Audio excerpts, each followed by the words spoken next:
नमस्कार, मैं परवीन कुमारी from ESPN विद्यालय। मेरी हिंदी कोचिंग सेंटर के यूट्यूब चैनल में आपका स्वागत है। प्यारे बच्चों, आज हम कक्षा 10+2 की हिंदी पुस्तक का जो आरोह भाग 2 का जो पहला लेसन है, पहला पाठ है भक्तिन, वो करने जा रहे हैं। इसकी लेखिका है महादेवी वर्मा। पाठ शुरू करने से पहले हम ये जान लें कि इस कहानी में पात्र कौन कौन है। पात्र है जो भक्तिन नाम की औरत है, वो उसका पति, उसके माता पिता, ससुराल पक्ष में है उसके जेठ जेठानी, और उसकी 2 बेटियां हैं और दामाद हैं। और क्या होता है, चलिए आइए स्टार्ट करते हैं हम अपनी कहानी। और क्या होता है बच्चों के, किसी भी पाठ को हम वैसे तो बुक्स वगैरह से पढ़ सकते हैं, किताबों से पढ़ सकते हैं, लेकिन जब एक कहानी के माध्यम से हम बताते हैं, जब एक स्टोरी के माध्यम से हम बताते हैं, तो बच्चे बड़ा इंटरेस्ट लेके पढ़ते हैं। आइए शुरू करते हैं अपनी हम कहानी। क्या होता है कि एक बार भक्ति नाम की औरत होती है, उसके बचपन का नाम होता है लक्ष्मीन, जिसको लक्ष्मी कहते हैं, हमारी शुद्ध हिंदी में लक्ष्मी कहते हैं। माता पिता की बड़ी लाडली थी, बड़ी प्यारी थी। और क्या होता है कि माता पिता कुछ समय के बाद जो भक्तिन होती है, जो लक्ष्मीन होती है उनकी, उसकी शादी कर देते हैं। माता पिता का जीवन बड़ा गरीबी में बीता था, तो वो शादी कर देते हैं। ससुराल पक्ष में अच्छा खासा घर था, जमीन जायदाद थी, काम बड़े अच्छे से चल रहा था, जेठ जेठानियां थे। तो क्या होता है कि भक्तिन का स्वभाव जो था वो बहुत ही भोला स्वभाव था। उसकी जो जेठ जेठानी थे, उनको उसका खाना बनाना भी अच्छा नहीं लगता था, उसका सब्जी बनाना भी अच्छा नहीं लगता था। और वो क्या करते थे, खुद तो घर में मज़े से रहते थे, और खेत का काम, पशुओं का काम, घर में साफ सफाई का जितना भी काम होता था वो सारा भक्तिन से करवाते थे। और इसके बदले में उसे अच्छा खाना नहीं देते थे, अच्छे कपड़े नहीं देते थे पहनने के लिए। क्या हुआ, कुछ समय के बाद 2 बेटियां हो गई। जैसे जैसे बेटियां बढ़ने लगी, और क्या होता है कि अचानक से उसका पति बीमार हो जाता है, और वो कुछ समय के पश्चात चल बसता है, मृत्यु हो जाती है उसकी। तो फिर भक्तिन को बेटियों की चिंता सताने लगती है कि अब बेटियों की शादी का जो भार था, बेटियों की परवरिश का जो भार था, वो भक्तिन के कंधों पर आ पड़ता है। क्या हुआ कि जेठ जेठानी जो थे, उन्होंने सोचा कि अब इसके बेटा तो है नहीं, तो बेटियां, पहले पुराने जमाने में क्या होता था कि जब बेटियां पैदा हो जाती थी, तो बड़ा मतलब क्या था, उदासी का माहौल घर में होता था, दुख का माहौल घर में होता था, और उसको जो है मतलब अच्छा नहीं समझा जाता था, बेटियों को बोझ समझा जाता था।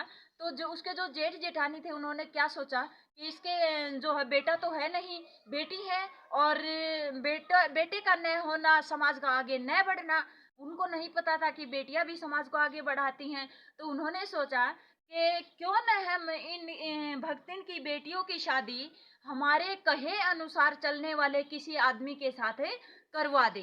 तो क्या होता है कि एक ऐसे आदमी को, ऐसे लड़के को पकड़ कर लेकर आते हैं, जो पूरा दिन गलियों में घूमता रहता है, तीतर को, कबूतर को पकड़ पकड़ के वो उनको बेचने का या मारने का काम करता है।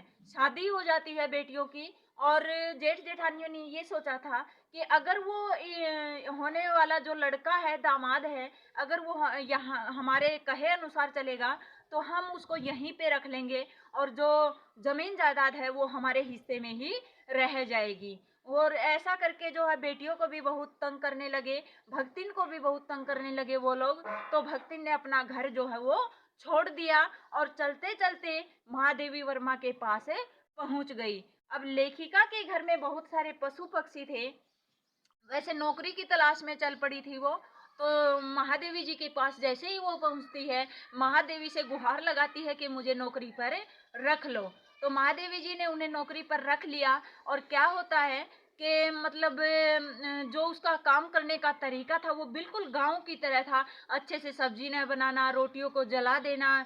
तो भी महादेवी जी ने उसको कुछ नहीं कहा, और अपने पास नौकर के रूप में रख लिया। और महादेवी देवी जी ने, जो उसका नाम था लक्ष्मीन, उसका नाम पूछा, तो उसने क्या किया, अपना नाम बताने से जो मना कर दिया कि मेरा नाम मत पूछो, और लक्ष्मी नाम बताते हुए उसे शर्म महसूस होती थी, उसे अच्छा नहीं लगता था कि लक्ष्मी जो नाम है वो लक्ष्मी का मतलब रूप है, लक्ष्मी का नाम है जो धन की देवी होती है, और मैं तो उसके बिल्कुल विपरीत हूँ।